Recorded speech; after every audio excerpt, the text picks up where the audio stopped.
What is going on, everybody? It's the Frost, and we're here for a SmackDown review on January the 22nd, 2021. It was whatever Monday Night Raw is doing, which is just god-awfulness. This show is like a palate cleanser when it comes to, if you just watch WWE, SmackDown is doing better than Raw. NXT is still up there, but barely, but SmackDown has some good stuff going on.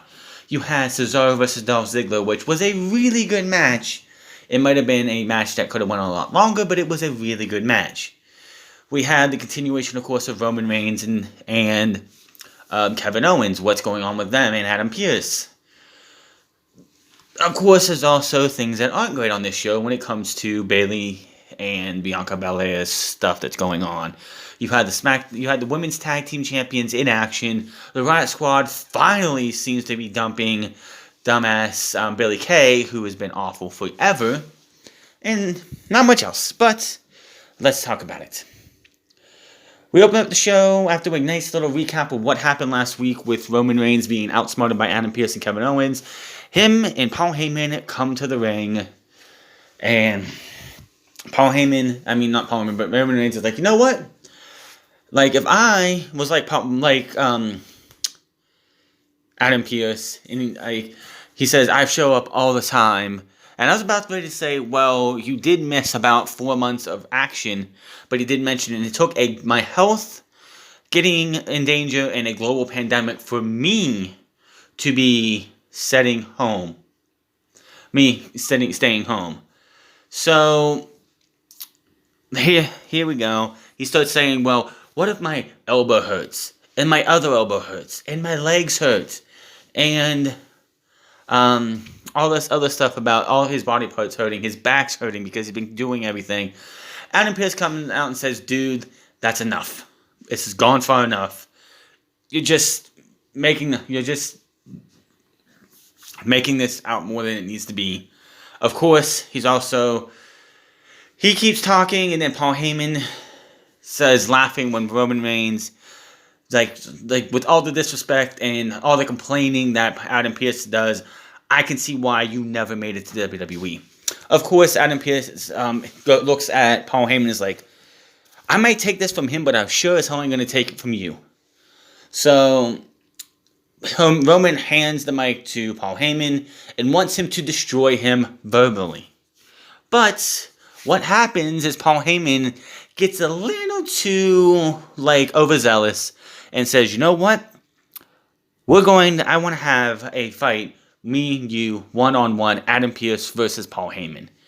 Puts his hand out, and of course, Adam Pearce shakes it and says that, and then Roman's like, by the end of the night, Adam Pearce will get his ass kicked, pretty much. And they walk off. Roman doesn't seem a little too happy with what Paul Heyman said. So, yeah, there's that. And we'll get into what's going on with that here at the end of the show. Asuka and Charlotte Flair versus the Riot Squad was your very first match. The story is Billie Kay's out there. She's with the Riot Squad. She's trying to dress like them, trying to be like them. And everything's going okay for the Riot Squad. It's a back and forth match. Asuka's in. Ruby Riot tries to roll her up. Billie Kay gets on the apron because she thinks Asuka's going to be pinning Ruby Riot, so she wants to distract the referee. Unfortunately, she actually distracts the referee and causes Ruby Riot to not get the pin. So, Liv Morgan eventually gets knocked off the apron onto Billie Kay. That leads to a double team of a jumping knee strike from Asuka into the natural selection. 1, 2, 3, and the tag team champions retain. So there is that. The announcers confirmed Carmella, Samoa, Reginald with SmackDown Women's Champion Sasha Banks for later tonight. So we have all that. Back from the break, and Billie Kay is backstage apologizing to the Riot Squad, and they're like, you know what? You just don't get it. Ruby Riot's like, it's better off if we just be the Riot Squad, me and Liv. Liv is like, sorry. They walk off, and Billie Kay just looks upset. Let's see. Brian comes out and starts talking about the Royal Rumble. He's hyping up the Royal Rumble. I gotta say this. I've said it on Minds a lot. The Royal Rumble is not going to feel like a real Royal Rumble this year because there's going to be no crowd. It's going to be the... what do you want to say? It's going to be the... it's going to be the Thunderdome, and that's it. The Royal Rumble is special because the crowd gets out there. We hear the crowd reacting when somebody comes out, one of their favorites comes out, somebody they want to win the Rumble match comes out, and it's like you hear the 5, 4, 3, 2, 1, bang, and someone comes out, a special surprise, which there are going to be none this year, in my opinion. I don't think they're going to bring back like a honky tonk, like Jeff Jarrett or Honky Tonk Man or some stupid thing, like somebody like that, because there's no point to. I just don't see them coming. I don't see them doing anything like that. So, yeah, it's going to be really interesting to see. But again, it just doesn't feel like. It doesn't feel. This is like the Rumble's next Sunday, and I'm just not hyped for it because of this. So he's talking about the Rumble, wanting to win the Royal Rumble. Out comes Cesaro, who's like, dude, I beat you last week. I thought I beat enough into you, and like, you're not going to win the Rumble. I am. Cesaro is out there, and Daniel Bryan's like, how about I take my jacket off? You're out here, let's have another match. Cesaro says, no, I beat you last week, but if anybody else wants to take on my challenge, anybody who declared for the Rumble, come on out, let's have a match. Out comes Dolph Ziggler. So, Dolph Ziggler says him and SmackDown Tag Team Champion, his tag team partner, the Dirty Dog partner, Robert Roode, know that they are going to... He's also sick and tired of having to hear everyone else saying they're going to win, and that the challenge is accepted, and we have the match. Now, Cesaro versus Dolph Ziggler, this was a really, really good match. I wish it could have went a lot longer than it did. It felt like, basically, it was a couple moves, uppercut, let's see, reversal, Cesaro swing, pin, reversal, pins, reversal, and then out of nowhere, Dolph Ziggler nails a zigzag, he blocks a suplex, but Cesaro comes back and flips him into a neutralizer as he was going for, looked like the Famouser. Cesaro puts him up, pulls him down, and hits the neutralizer 1, 2, 3. Again, I wish it would have went at least another 5 minutes. It could have went a lot faster, a lot longer in my opinion. But for what it was fun. It was a fun short match. Let's just say that. Now, we come to, honestly, I think the most entertaining part of the show. Sasha Banks versus Reginald, the sommelier. Now, what you're thinking is it's an intergender match. WWE is going to go out there and make this a joke. It's an intergender match. She's going to go out there and she's going to make Reginald look like a pansy, make him look like like a terrible person, like a weakling. But no, they went out there and gave you the most luchador AAA match you will ever see in WWE. They were doing acrobatics. They were working real well together. These two had so much chemistry together. Everything flowed except for when the only time you saw anything that just felt like it was off was when she was trying to do the double, spin around Hurricane Rana into the bank statement. That was the only time they seemed to have a problem. Other than that, these two went out there and showed you how to do a intergender match in WWE without having to have Sasha Banks take bad bumps or anything, or him go out there and beat up on Sasha Banks. Every time it looked like he was going to drop her or do some kind of move, she counted out of it. And he's got some moves. Reginald looked great in this match. Both of them worked so well together. I was looking on social media tonight and everyone was saying, forget Sasha Banks versus Carmella. Give me these two at the Royal Rumble. This was absolutely just a lot of fun. Sasha Banks ends up getting the bank statement on and gets the win. Again, very entertaining, very fun. If you don't like this type of wrestling, then you are watching the wrong show. This was great.